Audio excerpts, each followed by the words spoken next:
दोस्तों नमस्कार। आज हम अपने स्टूडियो में एक खास मेहमान के साथ आपके बीच में आए हैं और हमारे खास मेहमान हैं प्रोफेसर डॉक्टर राम प्रसाद कुशवाहा जी। और आज इनसे कुछ मेडिकल विषय पर बात करेंगे। तो आइए आपका परिचय आपसे ही जानते हैं कि प्रोफेसर साहब आप अपने बारे में कुछ बताइए हमारे दर्शकों को। सबसे पहले तो मैं आपका भी नमस्कार, आपको भी धन्यवाद। आपने हमें इस चैनल के माध्यम से अपने साथ जोड़ने के लिए। हमारा परिचय इसमें हम डाली बाबा स्थित, हम वहाँ हमारा निवास है। हमारे पिताजी सब्जी का काम करते हैं, माता पिता। और हमने अपना स्कूलिंग यहाँ से सतना से ही किया है, कामका टोला से जैन बाल विद्या मंदिर से हायर सेकेंडरी स्कूल पास किया। इसके बाद हमने बीएससी नर्सिंग किया है Manoj Jain memorial nursing college से। जी जी। इसके बाद फिर हमने एमएससी नर्सिंग किया है भोपाल एलएनसीटी से। जी और इसके बाद हमने पीएचडी किया है राजस्थान से। जी। तो हमारा ये एजुकेशन का क्षेत्र में हमेशा हम थे।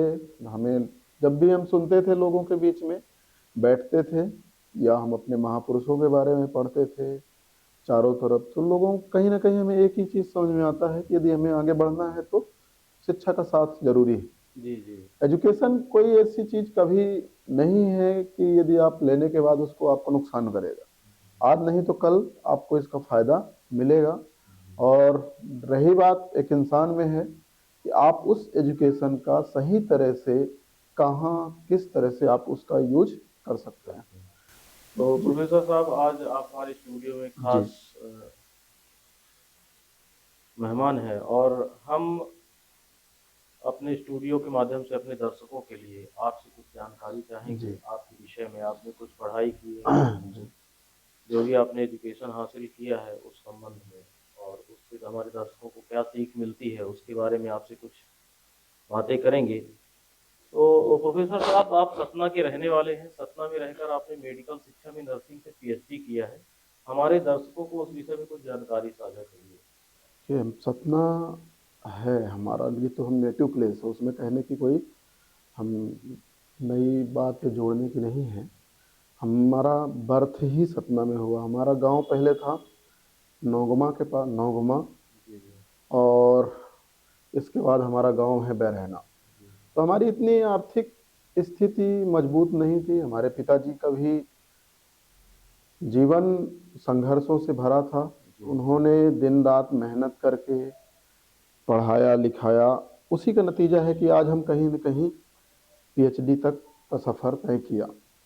पिताजी हमारे हमारे पिताजी का जो संघर्ष था बहुत कठिन था, क्योंकि ना तो हमारे पास इतनी ज़मीन जायदाद थी, ना हमारा फैमिली इतना बैकग्राउंड था कि हम हर तरह से आगे बढ़ सकें। सब्जी दूसरे के खेतों में सब्जी का काम करना और उसको बेचना, उससे जो भी चीज़ें होती थी, तो हम चार भाई बहन थे, तो उन सबको पढ़ाना लिखाना पालन पोषण करना यही सारी चीज़ें चलती थी। जी हमने यहीं से पिताजी का हमारे एक सपना था कि बच्चों को पढ़ाना है। जी। जी जब भी वो चार लोगों के बीच में बैठते थे तो हमेशा उनसे बैठना उठना और उसके साथ जब देखते थे तो लगता था उनको भी कि बच्चा पढ़े। जी। जी। उसी को हम सोच करके आगे पढ़ाई किया है हमने। अच्छा, आपने अपने पिताजी के साथ जो व्यापार था, घरेलू व्यवसाय था सब्जी भाजी का, उसमें भी अपना हमने देखा है कई बार कि जी। आप उसमें शामिल रहे हैं और आपने एक ज़मीनी स्तर पर काम करके भी आपने कुछ काम किया है। देखिए, अब पिताजी का व्यवसाय है, हमने अभी कहा कि जो संघर्षों से था। व्यवसाय था सब्जी का काम करना। ना तो हमारे पास ज़मीन थी कि हम किसी को दे करके या हम कहीं से अन्य आय का साधन हो। तो हम उनके साथ हमेशा सब्जी के खेतों में लगे रहना, सब्जी बेचना, यहाँ तक कि हमने इधर उधर जा करके थोक फुटकर के माध्यम से भी हमने जी सब्जी बेचे हैं। खेत में भी काम किया है और साथ में इधर उधर थोड़ा बहुत कमाते थे। और साथ में हमने आपका एक कैमरा जो है, तो हमने कैमरे से भी बहुत कुछ पैसे कमाए हैं। अच्छा अच्छा। जी जी। मैं सीधा बोल सकता हूँ कि जो हम सीजन में हम कैमरा फोटोग्राफी करते थे ठंडी के सीजन में 20 से 25 हजार, इसी तरह से गर्मी के सीजन में जब शादी का होता था 30-40 हज़ार जुगाड़ कर लेते थे, तो मतलब हमारा पढ़ने का जो पढ़ाई रूटीन लिखाई था के लिए आप अपना आता था, व्यवसाय बना लेते और घर से थोड़ा बहुत हेल्प मिल जाती थी। लेकिन एजुकेशन का यदि हम बात करें हमारे परिवार में, दूर दूर तक नहीं है। जी जी दादाजी का भी यही था, हमारे हाईएस्ट सबसे ज़्यादा एजुकेशन था 7वीं। जी हमारे चाचा जी थे 7वीं तक थे, इसके बाद कोई एजुकेशन नहीं। इस तरह से जो भी हमने किया, एक सबने सीखा सभी लोगों से, और वो सारी चीज़ें आज हमने मेडिकल के क्षेत्र में हमने नर्सिंग जी प्रोफेसर साहब, आज की युवा पीढ़ी को देखते हैं हम कि अगर हमारा व्यवसाय, आप तो वहाँ समाज से आते हैं, की। जी और समाज का चूंकि एक ये सब्जी भाजी का, एक बागवानी का व्यवसाय एक खास व्यवसाय रहा है। जी आज तो अलग अलग व्यवसाय में हर प्रकार से लोग जुड़ गए हैं, लेकिन आज की युवा पीढ़ी अगर थोड़ा भी पढ़ लिख लेती है तो वो इस व्यवसाय को दरकिनार करती है। तो उसके बारे में आपकी क्या सोच है और क्या कहना चाहेंगे? क्योंकि हम आपको देखते हैं कि आज आप प्रोफेसर हैं, एक अच्छी खासी यूनिवर्सिटी में आप पढ़ाते हैं, और उसके बाद भी जब आप अपने घर में आते हैं तो हम देखते हैं कि कई बार काम आप करते हुए दिखते हैं, काम करते हैं उसी तरह से करते हैं। तो आज की युवा पीढ़ी के बारे में आप क्या कहेंगे? देखिए, आज की युवा पीढ़ी साहब बहुत एडवांस है। आज जो डिजिटल इंडिया है, ठीक है, सोशल मीडिया मोबाइल के माध्यम से बहुत कुछ अपडेट है। हम तो यही कहते हैं कि यदि आपको फिर भी उसके बाद आगे बढ़ना है तो शिक्षा एजुकेशन का सहारा लेना जी पड़ेगा।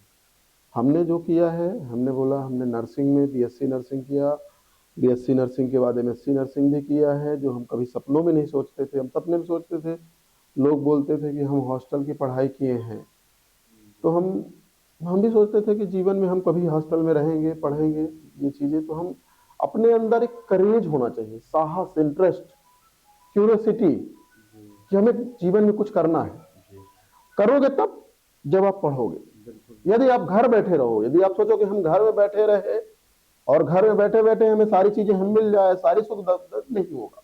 आपको घर से बाहर निकलना पड़ेगा। बिल्कुल। और इसके बाद जो हमने हमारा एजुकेशन का जो दौर था, जो हमारा लेवल था, हम कहते हैं हम जिला, अपने जिला में थे, जी जिला से हम स्टेट में गए, दूसरे स्टेटों में भी किया। जी अभी भी यदि मैं आपसे बात करूं, मैं यूडोक्सिया रिसर्च यूनिवर्सिटी यूएसए में मैं पीडीएफ का कोर्स करता हूं, post doctoral fellowship after PhD होता। जी उसके पहले भी यदि हम बात करें, बीएससी नर्सिंग 12वीं के बाद 4 साल, 4 साल के बाद 1 साल का गैप, एमएस के बाद एमएससी नर्सिंग 2 साल, अलग अलग उसमें स्पेशलिटी होती है। जी हमने जैसे हमारी स्पेशलिटी थी मेंटल हेल्थ नर्सिंग, जी और इसके बाद चाइल्ड हेल्थ नर्सिंग भी होता है, मेडिकल सर्जिकल नर्सिंग भी होता है, ओबीजी से भी होता है, कम्युनिटी से भी होता है। अलग अलग स्पेशलिटी करने के होती है, उसी में मास्टर करना पड़ता। और इसके बाद जो है आपको पीएचडी करना है, तो उसके बाद आपको डॉक्टरेट की डिग्री मिनिमम 3 इयर्स जी और आप मैक्सिमम 5 इयर्स आपको इसमें डॉक्टरेट की डिग्री करना पड़ेगा। तो मैं तो युवाओं को यही कहूंगा, पढ़ना है। पढ़ने के साथ साथ जो हमारे जो पूर्वजों बोलते थे, पढ़े हैं तो का लड़े है, पढ़े के साथ साथ लड़ना भी है। जब तक आपके पास एजुकेशन पावर के साथ साथ आपके अंदर तार्किक शक्ति नहीं होगी कि सच को सच कहना, गलत को गलत कहना, वो भी आपके अंदर क्षमता होना। नहीं तो पढ़ लिख के देख लो आप, अंबेडकर ने सीधी सी बात बोली थी, बाबा साहब भीमराव अंबेडकर जी ने, कि मुझे यदि इस देश में अपने लोगों ने धोखा दिया तो पढ़े लिखे लोगों ने धोखा दिया। उनको उनके समाज के लोगों ने धोखा नहीं दिया, जिन्होंने जो पढ़े लिखे नहीं थे, क्योंकि उनके पास नहीं था। तो यदि आप पढ़ लिख करके भी यदि आप अच्छी तरीके से अपना आगे नहीं बढ़ पाते हो, अपने अधिकारों की बात नहीं कर सकते हो, जो आपको संवैधानिक अधिकार मिले हैं, तो मैं नहीं समझता कि वो एजुकेशन होगा। तो युवाओं के लिए एक ही मैसेज है, आपको पढ़ना होगा। पढ़ाई के साथ साथ आपको हर कंडीशन और सिचुएशन में अपने आप को अडॉप्ट करना होगा। और जो व्यक्ति संघर्ष करके आगे बढ़ेगा, वो व्यक्ति हमेशा सेल्फ डिपेंड होगा, उसके लिए कोई प्रॉब्लम नहीं होगी। वो जीवन में हर कठिनाइयों से लड़ने के लिए उसके अंदर एक कैपेसिटी डेवलप होगी।